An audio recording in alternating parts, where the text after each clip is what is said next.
Hi Leute, willkommen bei Dragomir Baut. Ich bin der Dirk und bei mir auf dem Kanal dreht sich alles um Labwaffenbau, Schildbau etc. Heute geht es um das Thema Latexkrebs bei Waffen und ob man Waffen noch retten kann, wenn sie gelatext sind oder wie auch immer. Dazu werde ich euch jetzt mal ein paar Beispiele bringen. Also erstmal nur gezeigt, noch nichts umgebaut, aber ob die Sachen so noch rettbar sind. Ich hoffe, das Thema interessiert euch. Bleibt dabei.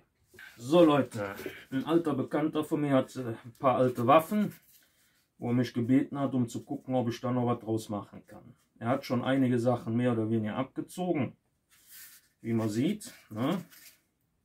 Hier die Seite sieht eigentlich noch wirklich gut aus. Spitze scheint auch noch okay zu sein. Hier ist ein bisschen vom Abziehen wahrscheinlich. Kann man glatt schleifen, dann ist das auch gut. Hier muss ich halt noch ein bisschen abziehen am Parier. Allerdings seht ihr hier schon, ich hoffe, das kann man so erkennen, hier war Latexkrebs dran. Und zwar merkt man das Ganze ist ziemlich hart. Der Latexkrebs ist auch schon tot. Und zwar, ihr merkt, wenn die Waffen noch mit Latex sind, dass das anfängt quasi zu kleben. Als wenn er so Pateks, so halb, so ein bisschen, also dass das schon so ein bisschen am Finger klebt. Daran merkt er, dass das Ding Latexkrebs hat.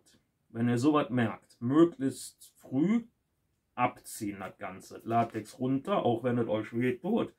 Aber dann kann man die Waffe halt noch retten. Das hier, wenn das schon so hart ist, das sieht dann schon so ein bisschen aus wie, naja, so eine vertrocknete Pflaume oder beziehungsweise schon wie Schmirgelpapier in dem Fall. Dann ist der Latexkrebs schon tot und der klebt auch nicht mehr. Merkt ihr, ist knüppelzart. Das ist dann ein bisschen schwieriger. In dem Fall werde ich quasi, die Seite der Klinge bleibt. Parier muss ich mir noch angucken. Leder natürlich dann auch erstmal ab. Der Knauf, der wird komplett neu gemacht. Da machen wir auch eine hübschere Form, weil das sieht ein bisschen langweilig aus. Hier die Seite schleifen wir dann nochmal drüber. Und dann gucken wir mal, dass wir das Ganze mit Flexipaint neu machen. Weil das Problem ist immer, wenn die Sachen Latexkrebs hatten und ihr geht anschließend wieder mit Latex drüber und hier ist noch von dem Zeug noch was im Schaumstoff, also quasi so in den Poren, ne? Dann kann das passieren, dass das ganz schnell wieder anfängt zu krebsen. Um das Ganze zu verhindern, benutzt man halt Flexipaint. So, das ist dann Teil 1 von den Waffen. So, dann haben wir hier einen Streitkolben bzw. Morgenstern. Das Stück hier, das sieht eigentlich noch ganz gut aus. Kleber, der scheint auch zu halten, auch wenn er schon was älter ist. Obwohl hier an einigen Stellen fängt er auch schon an, sich ein bisschen zu lösen. Dass der Kleber älter ist, das merkt er dran, wenn das hier so orange schon ist. Das kann passieren, dass das teilweise sogar so schlimm wird, dass das nachher nur noch Gebrösel ist und alles, was da zusammenhält, das ist dann quasi nur noch das Latex. Zeige ich euch aber jetzt gleich. In dem Fall würde ich jetzt hingehen, da das ja hier alles ziemlich hässlich aussieht, würde ich das Teil, also das quasi, ne, würde ich dann runterschneiden und werde das neu wickeln. Das hier oben gucke ich mal, müssen vielleicht noch ein paar Stellen nochmal nachgeklebt werden. Die Kugel, die sieht auch ziemlich hässlich aus. Aber so vom Gesamten kann man da noch was draus machen. Dann werde ich die Kugel, weil das Ganze soll halt zwergischer werden. Da passt die Kugel, naja, nicht wirklich. Genauso wie der Knauf, der hat auch schon Latexkrebs. Seht ihr hier, das ist auch so rau. Werde ich dann auch abschneiden, kommt was Eckiges drauf, weil das soll was für einen Zwerg halt werden. Ne? So, dann wären wir schon mal mit dem Ding auch durch. So, machen wir den Hammer. Ne, den Hammer machen wir zuletzt. Die zwei Sachen legen wir mal hier hin. So, jetzt haben wir einen Krummsäbel gekriegt. Ne? Der sieht auf der Seite schon, naja.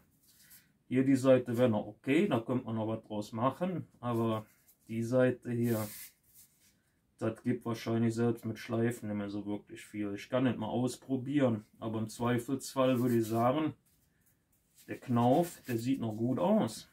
Das Parier scheint auch noch alles gut zu sein.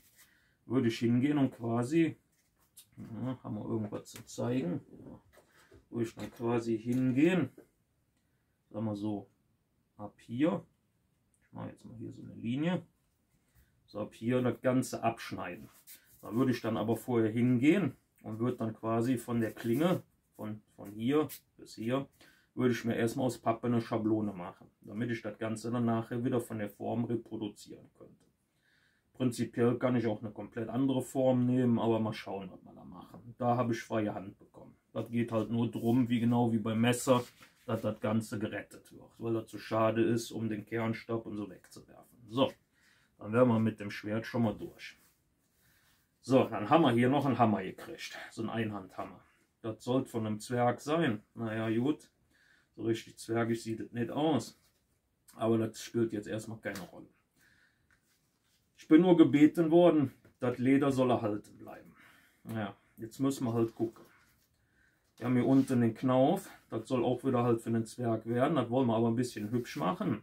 Der Knauf hier, das ist wieder so ein Moosgummiball, den sie früher oft benutzt haben. Also schon ein bisschen locker.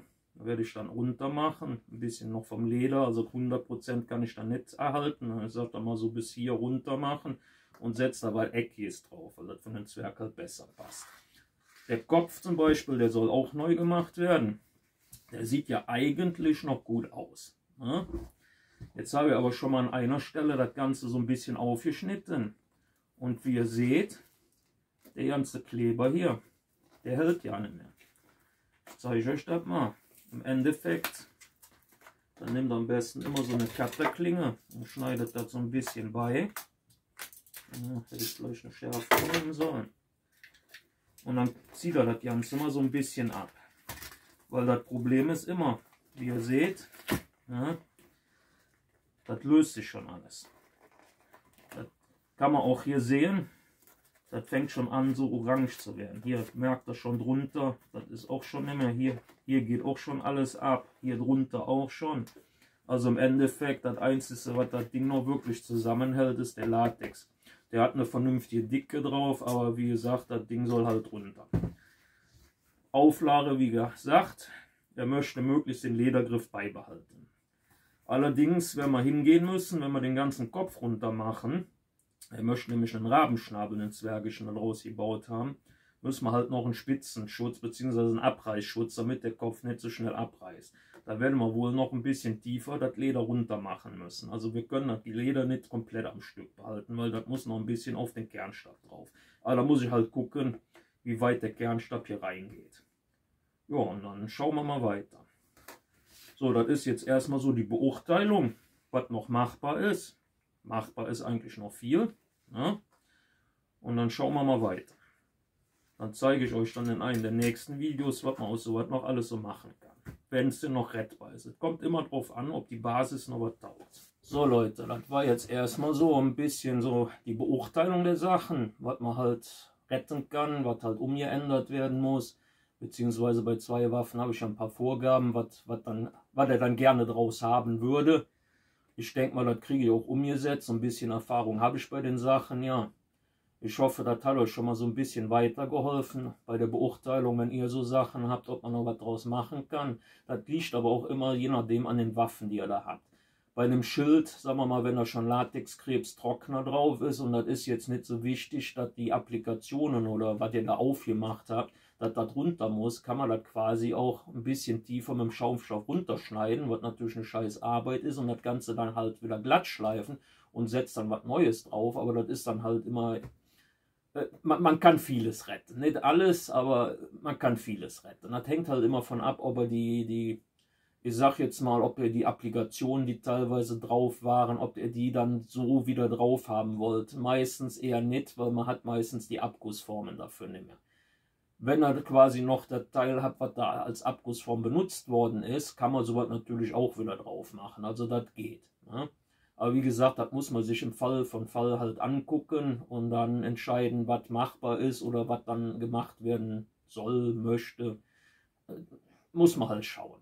So, dann hoffe ich mal, das hat euch ein bisschen weitergebracht. Ja, bei euren Fragen, die eventuell dann da sind, lohnt es sich noch eine Waffe zu reparieren, beziehungsweise nochmal zu überholen. Manche hängen ja an ihren alten Schätzen, ne?